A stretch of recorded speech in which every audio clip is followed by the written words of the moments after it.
जय माँ पीताम्बरा, जय श्री महाकाल।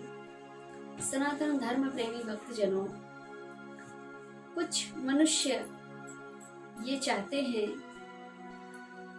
और जानते हुए मानते भी हैं, फिर प्रश्न करते हैं कि दैविक शक्तियां मनुष्य की ओर कैसे आकर्षित होती हैं। उन भक्तों के लिए बड़ा ही सुंदर प्रसंग है। आज आप सभी भक्तों के लिए यह बड़ा ही महत्वपूर्ण प्रसंग है।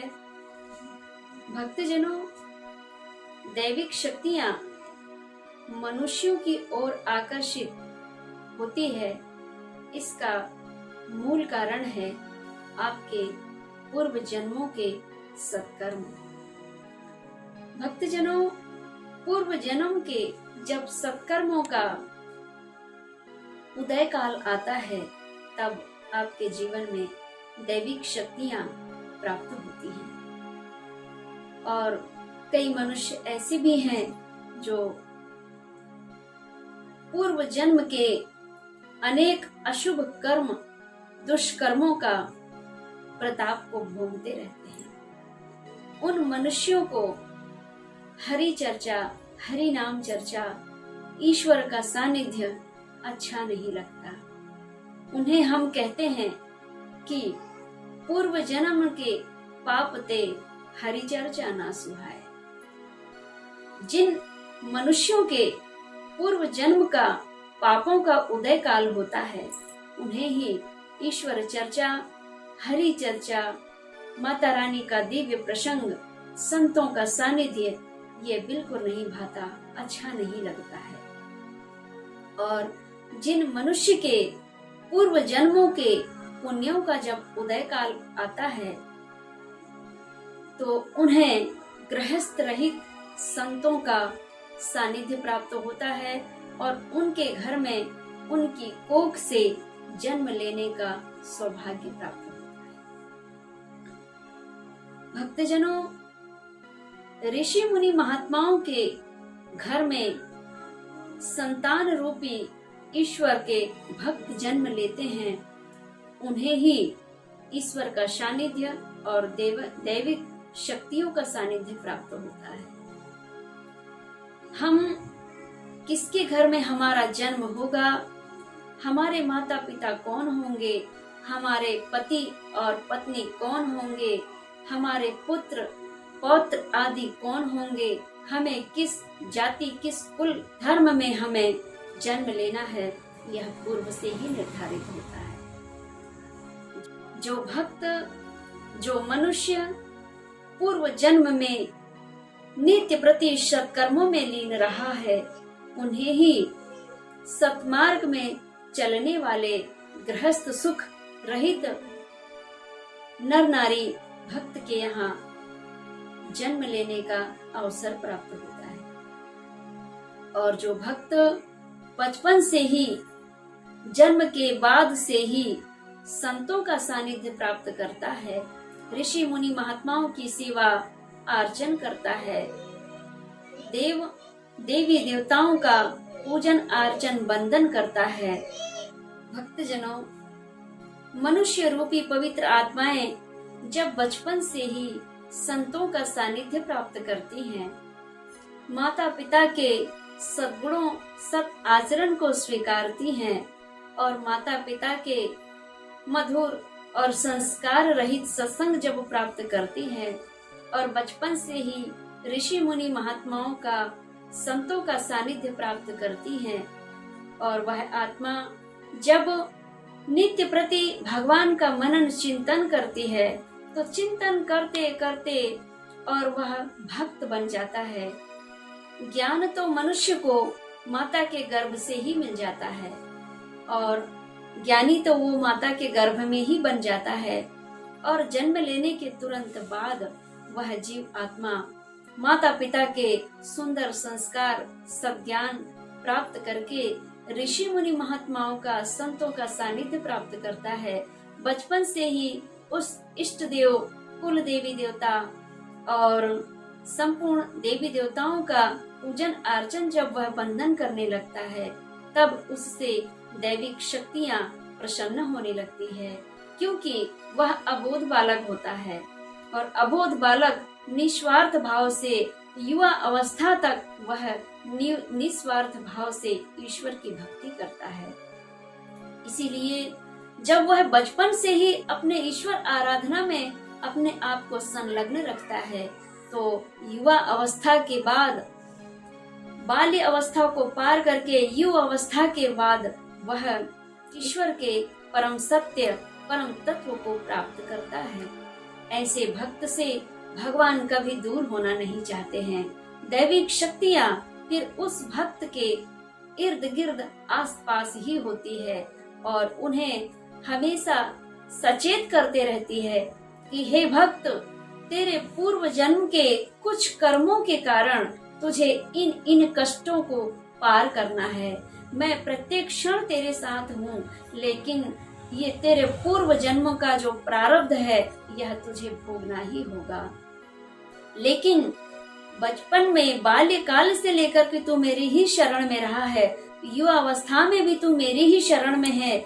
इसीलिए पूर्व जन्म के जो कुछ कर्म ऐसे थे जिन्हें पाप कर्म कहा जाता है, दुष्कर्म का कहा जाता है, तो उन दुष्कर्मों का खंडन तेरे इस जन्म के पुण्य कर्मों के कारण मैं खंडित करती हूँ और तुझे अपनी शरण में लेती हूँ।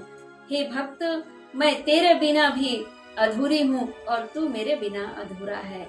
इसीलिए कहा गया है कि भगत के बस में है भगवान। भक्तजनों, दैविक शक्तियाँ मनुष्य के वशीभूत है और मनुष्य भी देवताओं के वशीभूत है। ये एक दूसरे के परिपूरक होते हैं, भक्त और भगवान। भगवान ना होते तो भक्त को कौन जानता, अगर भगत ना होते तो परमात्मा को कौन जानता। यह एक दूसरे के परिपूरक हैं, इसीलिए इनमें भेद नहीं है। ईश्वर और मनुष्य में केवल एक ही भेद है कि वे हम नर हैं और वे नारायण हैं। लेकिन मनुष्य भी सत्कर्मों द्वारा देवत्व को प्राप्त कर सकता है, देवतुल्य अपनी पूजन अर्चन करवाने के योग्य बन सकता है। मनुष्य के शरीर को देख करके उनकी चरण वंदना नहीं की जाती है, उनके स्वरूप को देख करके, उनके स्वभाव को देख करके चरण वंदना नहीं करते हैं लोग। उनके अंदर जो ईश्वर की दिव्य शक्ति विद्यमान रहती है और उसी दिव्य शक्ति का दिव्य प्रकाश वो संपूर्ण जनमानस तक फैलाते हैं और संपूर्ण जनमानस का उद्धार करने हेतु, उनके जीवन का कल्याण करने हेतु वे जनमानस के बीच उतर करके अपने उस सद्ज्ञान का बखान करते हैं और उनके अंदर जो वो दिव्य शक्ति है, परमात्मा की दिव्य शक्ति, उनको नमन करते हैं। उनके स्वरूप में वे सद्गुरु के स्वरूप में चरण वंदना करते हैं। इसीलिए कहा गया है कि गुरु और गोविंद दोनों एक से लगते हैं, तो गुरु और गोविंद उन्हीं को एक बराबर लगेंगे जो बचपन से ही ऋषि परंपरा, सद्गुरु परंपरा, माता पिता के सुंदर संस्कार प्राप्त किए होते हैं। इसीलिए भक्त भगवान के बिना नहीं रह सकते और भक्त भी भगवान के बिना नहीं रह सकते। लेकिन भक्तजनों, जिन मनुष्य को बचपन से ही संतों का सानिध्य प्राप्त नहीं हुआ, माता पिता भी बड़े भोले भाले रहे और उन माता पिताओं से उन्हें सद्ज्ञान प्राप्त नहीं हो पाया, अब ऐसा मनुष्य कैसे करे भगवान के दर्शन। उन भक्तों के लिए कहना चाहूंगी कि भक्तजनों, जब जागे तभी सवेरा। अगर आपको आधी उम्र के बाद भी बचपन, बाल्यकाल तो आपका वैसा ही बीत गया, खेलते गाते नाचते हुए गंवा दिया, किंतु अब अगर आप युवावस्था में आए हैं और युवावस्था में ही अगर आपके अज्ञान रूपी अंधकार से आप निकलकर प्रकाश में आ रहे हैं और आपको सद्गुरु की प्राप्ति हो रही है, तो यह भी आपके बड़े परम सौभाग्य है। कोई अपने प्रारब्ध का भोग काल बाल्यकाल में भोग लेता है, तो कोई युवा अवस्था में भोगता है, तो कोई वृद्धावस्था में भोगता है।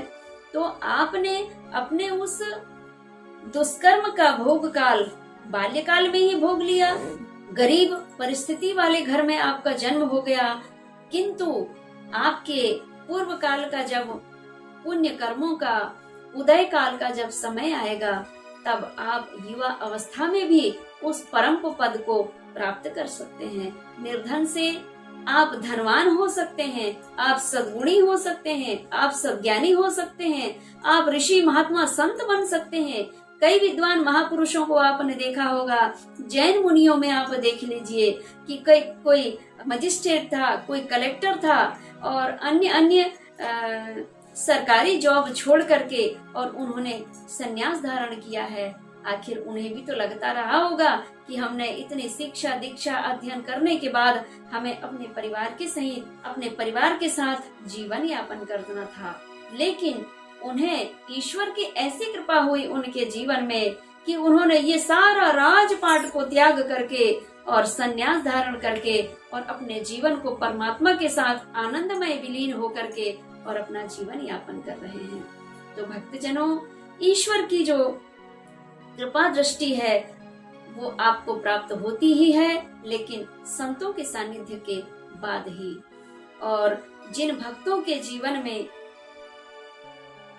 बाल्यकाल भी बीत गया, युवा अवस्था यानी कि जवानी भी बीत गई, अब हमारा चौथा आश्रम आ गया, लेकिन हमें संत नहीं मिल पाए, हमें सद्गुरु नहीं मिल पाया, हमें गुरु दीक्षा नहीं ले पाए हमने अपने जीवन में, तो ऐसे भक्त भी निराश ना हो। जब जागे तभी सवेरा। और पुनः कहना चाहूंगी कि अगर आपके जीवन में बचपन से लेकर के युवा अवस्था तक अगर सद्गुरु की प्राप्ति नहीं हुई है, ईश्वर का सानिध्य प्राप्त नहीं हुआ है, तो कोई बात नहीं है। आप चौथे आश्रम पे आप प्रवेश कर रहे हैं, तब भी आप सद्गुरु कृपा प्राप्त करके और उस ईश्वर के परम तत्व को आप प्राप्त कर सकते हैं।